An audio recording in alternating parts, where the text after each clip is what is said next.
So ayun mga ka-vlog, una natin gagawin punta muna tayo sa ating Play Store. Ayan, para i-download muna natin yung app natin gagamitin. Search lang natin yung Maya app. So ayan, then search natin. Then ayan mga ka-vlog, so gagawin natin, click natin yung install. Ayan, so downloading na siya mga ka-vlog.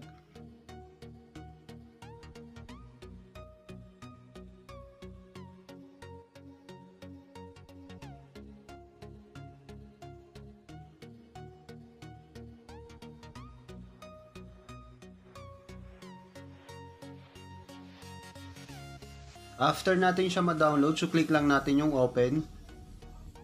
And then click get started. And then ayan, dito tayo mapupunta, data privacy. So pwede natin basahin yan para mas maintindihan natin yung privacy niya. And then kapag okay na, click natin tong agree and continue. And then ayan, protect your account by sharing your location. And then click continue. Tapos click lang natin yung allow. So ayun, dahil tayo gagawa pa lang ng account, so click lang natin tong start an account. Ayan, so dito tayo mapupunta. So fill upan lang natin yung information na hinihingi dyan. So ang una yung ating first name, yung ating pangalan. And then sunod naman is yung ating last name.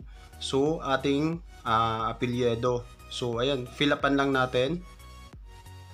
Sunod naman is yung ating email address. So pero nakalagay naman dyan is optional. Depende sa atin kung maglalagay tayo o hindi. So sa akin lalagyan ko lang. And then after, click lang natin tong continue. And then after nyan, dito naman tayo mapupunta. Set your login details. So dito ilalagay natin yung ating phone number.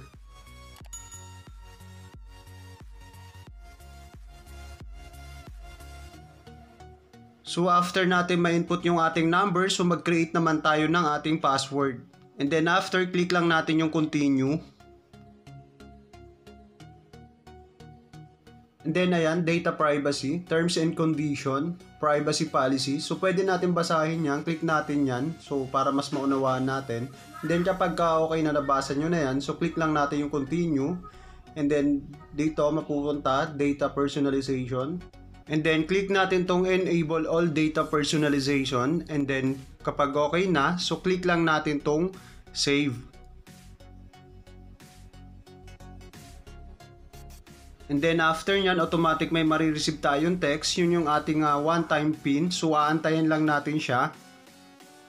And then ayan, so dumating na. So ngayon gagawin natin, kukuhanin natin ngayon siya. And then ilalagay natin dito yung ating one-time pin.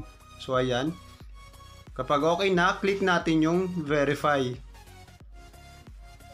And then automatic dito naman tayo mapupunta. So click lang natin tong go to home. Yan. So dito na tayo sa loob ng ating Maya account. So ganun lang mga ka-vlog kadali gumawa ng Maya account. So bali ito nga pala is yung ating basic account pa lamang. So sa susunod ko na tutorial is ituturo ko sa inyo kung paano mag-upgrade ng account. So ayun, hanggang dito na lang ulit yung ating tutorial. Sana may naitulong sa inyo ang simpleng tutorial ko na ito. And then kung sakali nagustuhan nyo nga pala ang video na to, please like, share, and subscribe. Hit the notification bell para ma-notify pa kayo sa mga susunod ko pang video.